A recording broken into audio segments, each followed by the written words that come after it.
జయ జయ జయ జయ జయ శ్రీ హనుమా జయ జయ జయ జయ ప్రభుదయ గనుమా.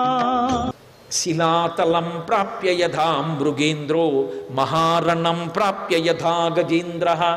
గొప్ప యుద్ధం వచ్చిందనుకోండి, అందులో మదగజం ఎలా ఉంటుందో అలా ఉన్నట్ట చంద్రుడు. ఆ ఏనుగు తొండంతో విసిరేస్తుంది, కాళ్ళతో తొక్కేస్తుంది, శరీరంతో పడగొట్టేస్తుంది. అలా నిర్భయంగా మేఘాల్ని ఉరుసుకుంటూ పైకొస్తూ లోపలికెడుతూ నడిచి వెళ్ళిపోతున్నాడు. కుంజరగమని అంటారు ముత్తుస్వామి దీక్షితారు. ఏనుగు నడక ఎలా ఉంటుందో చంద్రుడు ప్రయాణం చేయడం అలా ఉందిట.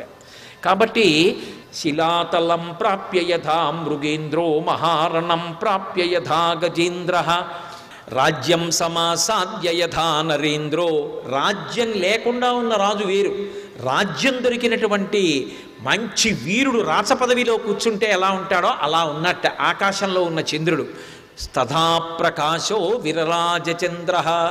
అలా చంద్రుడు ప్రకాశిస్తూ హనుమకి సాచివ్యం చేస్తున్నారు. ఇదిగో వెతుకు వెతుకు వెతుకని లంకాపట్టణంలో ఎక్కడే ఉన్నాయో కనపడేటట్టుగా చేస్తున్నారట. శూలముద్గర హస్తాశ్చ శక్తితో మరధారిణీం. ఎక్కడ చూసినా కూడా ఆ రాక్షసుల ఇళ్లల్లో ఏమున్నాయి అంటే శూలము, ముద్గరము, కత్తులు, కఠార్లు, కవచాలు ఇలాంటివన్నీ పెట్టుకున్నారు. ఎందుకని ఎప్పుడు యుద్ధం వస్తుందో అందుకని. శూలముద్గర హస్తాశ్చ శక్తితో మరధారిణీం దదర్శ హనుమాన్ గుల్మాన్ రాక్షస పతే గృహే. రాక్షసుల పతి అయినటువంటి రావణాసురుడి గృహంలోనూ తస్య రక్షపతే గృహే. ఆ రాక్షసుల యొక్క ఇళ్లల్లోనూ కూడా ఇటువంటి ఆయుధములు నిండిపోయి ఉన్నాయి. వాళ్ళందరూ పేర్లు కూడా ఎంత చిత్రమైనవంటే శుకనాశస్య వక్రస్య శఠస్య వికటస్య చ బ్రహ్మకర్ణస్య రోమస్య విషదంస్ట్రస్య సుదుఃఖచ అంటారు. ఎంత భయంకరమైన పేర్లతో ఉంటారంటే బ్రహ్మకర్ణస్య దంస్ట్రస్య రోమసస్య చ రక్షసః. ఒకడి పేరు బ్రహ్మకర్ణుడు, ఒకడు పెద్ద పెద్ద కోరలు ఉన్నటువంటి వాడు, ఒకడు వికటుడు. అంటే వాడు నవ్వితే అలా ఉంటుంది, యువతల వాడికి జీవితంలో ఇంకా మళ్ళీ ఒక్కరోజు కూడా బతకూడదు అనిపిస్తుంది, అంత వికృతంగా నవ్వుతాడు. వికటస్య శఠస్య వికటస్య చ శఠస్య. శఠుడు అంటే ఎట్టి పరిస్థితుల్లో కూడా తన మనసులో ఉన్న మాట పైకి తెలియనివ్వడు. శఠుడు అంటే మూర్ఖుడు, ఎప్పుడు అవతల వాళ్ళని మోసగించడానికే మాట్లాడతాడు తప్ప అసలు ఎందుకు మాట్లాడుతున్నాడు అంటే లోపల ఉన్న విషయాన్ని చెప్పడానికి కూడా మాట్లాడ్డాడు. అటువంటి శఠుడు. శుకనాశస్య వక్రస్య శఠస్య వికటస్య చ బ్రహ్మకర్ణస్య దంస్ట్రస్య రోమసస్య చ రక్షసః. ఒకడి పేరు రోమశుడు, వాడికి ఒంటి నిండా వెంట్రుకలే, ఒకడికి పెద్ద కన్ను, ఒకడికి పెద్ద చెవి, ఒకడికి పెద్ద కడుపు. వికృతమైనటువంటి రాక్షసులు. రక్షాంసి వక్షాంసి చ విక్షిపంతి కాంతాని గాత్రాసు చ విక్షిపంతి రూపాన్ని చిత్రాన్ని చ విక్షిపంతి దృఢాని చాపాని చ విక్షిపంతి. సుందరకాండ కదూ. ఆ రాక్షసులు ఏం చేస్తున్నారో చెప్తారు మహర్షి. అబ్బా అసలు ఎవరు చెప్పగలరండి ఏమి అందంగా మాట్లాడతారో.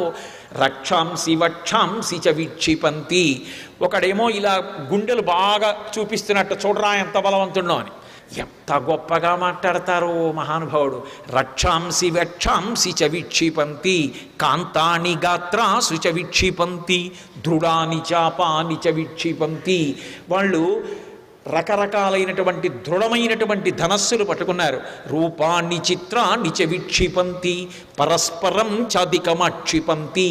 అసలు ఆ భాష, ఆ అక్షరాల సౌందర్యం, ఆ అంచానుప్రాస ఏమి శ్లోక ప్రయోగం చేశారండి మహర్షి. పరస్పరం చాద్దికమక్షిపంతి భుజాస్య పీనామధి విక్షిపంతి మత్త ప్రలాపామధికంక్షిపంతి మత్తాని చాన్యోన్యమధిక్షిపంతి. వాళ్ళు పరస్పరం చాధికమక్షిపంతి. పోని వాళ్ళందరూ ఉన్నది బయట రాక్షసులు వస్తాడేమో, కానీ వాళ్ళు అక్కడ మాట్లాడుకుంటూ అస్తమానం వాళ్ళు మాట్లాడుకునేది ఏమిటంటే ఏమిట్రా నీ కండ అలా ఉంది, చూడరా నా వక్షస్థలం ఎంత బలమో అనేవాడు ఒకడు. యువతల వాడిని తోసేసి ఏది నువ్వు తోయి అనేవాడు ఒకడు. అందరూ మదోన్మత్తులు. కాబట్టి పరస్పరం చాధికమాక్షిపంతి భుజాస్య పీనా అధివిక్షిపంతి.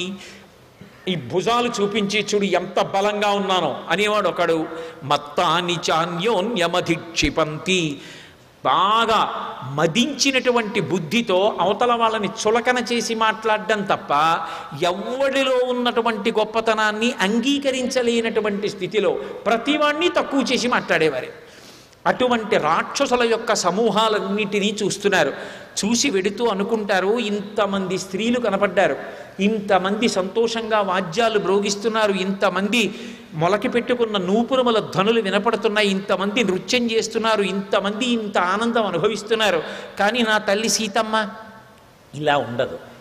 నా తల్లి ఉష్ణార్ధితాంసానుసృతాస్రకంఠీం పురావరార్హోత్తమ నిష్కంఠీం సుజాతపక్ష్మాభిరక్తకంఠీం వనే ప్రవృత్తామివ నీలకంఠీం.